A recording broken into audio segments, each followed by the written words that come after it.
Pourquoi faisons-nous rarement la bonne chose? Parce que c'est généralement la chose la plus difficile à faire. Les gens peuvent vous faire du mal. Les gens peuvent vous blesser. Les gens peuvent vous faire peur. Mais personne ne peut vous ruiner. À part vous-même. Votre passé vous influence. Mais votre passé ne vous définit pas. Vous n'êtes pas votre passé. Votre passé est passé. Alors laissez tomber.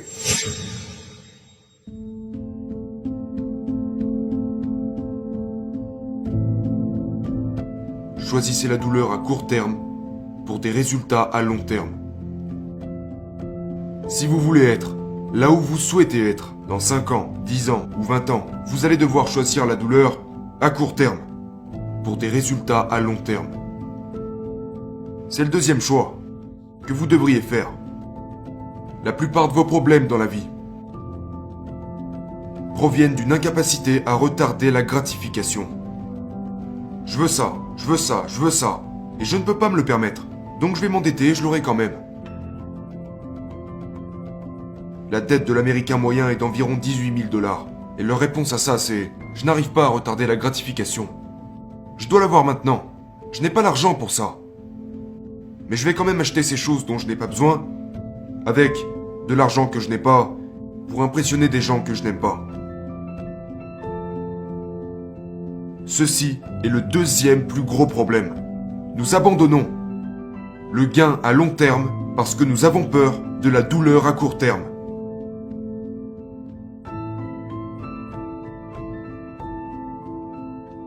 Parfois, la bonne chose à faire est la chose la plus difficile à faire, n'est-ce pas?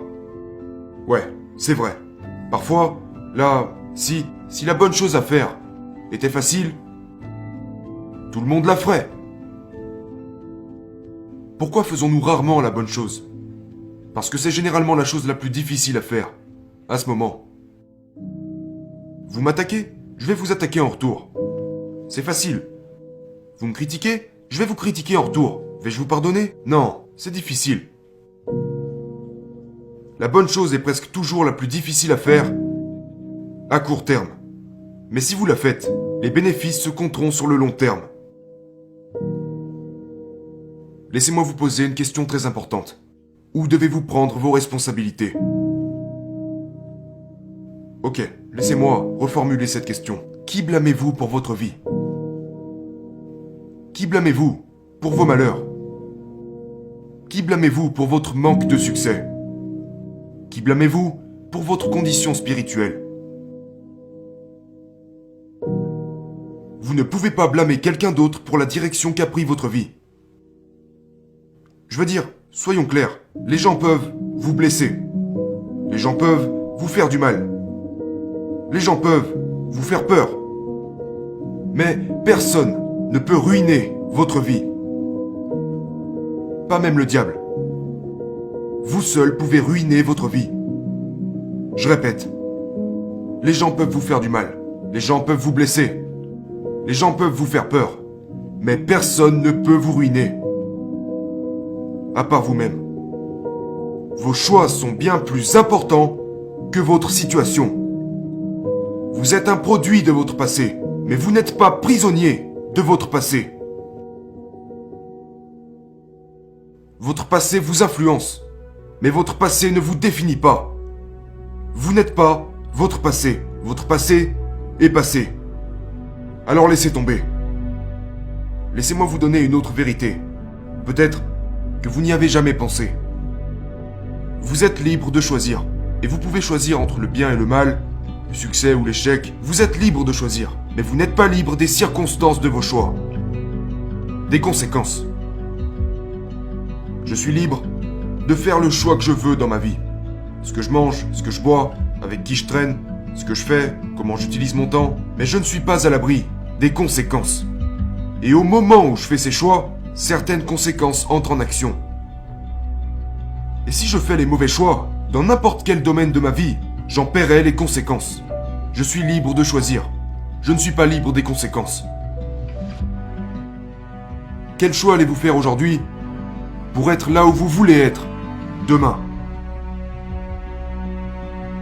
Vous aurez de la douleur dans votre vie.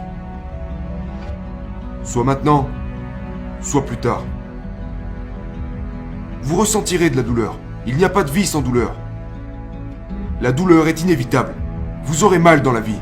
À vous de choisir à quel moment. Maintenant, si vous choisissez la facilité aujourd'hui, la vie sera difficile plus tard. À l'inverse, si vous vous engagez à fournir les efforts maintenant, la vie sera plus facile à l'avenir. À vous de choisir l'heure de la partie facile. Si je travaille dur et que j'économise mon argent maintenant, ça sera plus facile à l'avenir. Ou alors je peux tout dépenser maintenant et ce sera plus difficile. Je serai endetté. Je serai dans le besoin. Vous aurez de la douleur dans la vie. Choisissez la facilité et ça sera plus difficile. À l'avenir. Parce que vous n'aurez même pas développé les bonnes habitudes. Ou alors, mettez-vous au travail dès maintenant. Développez votre caractère et ça sera plus facile. Par la suite. Si je devais vous demander maintenant, je ne vais pas vous demander de le faire, mais si je vous demandais d'écrire, par vous-même sur papier, vos 3 principales valeurs dans la vie, je me demande ce qu'elles seraient. Pourriez-vous même les nommer? Pourriez-vous nommer vos 10 principales valeurs? Pourriez-vous nommer vos 2 principales valeurs? Si vous ne pouvez même pas les nommer, comment pourriez-vous vivre avec? Si vous ne savez même pas ce qui est important pour vous, laissez-moi vous dire quelque chose. D'autres personnes le décideront pour vous. Si vous ne savez pas ce qui est important et ce qui ne l'est pas pour vous, comment pourriez-vous passer votre vie et donner votre temps à des choses qui n'ont même pas de réel intérêt pour vous? Vous gaspillez votre vie. C'est dommage. Vous gaspillez votre vie.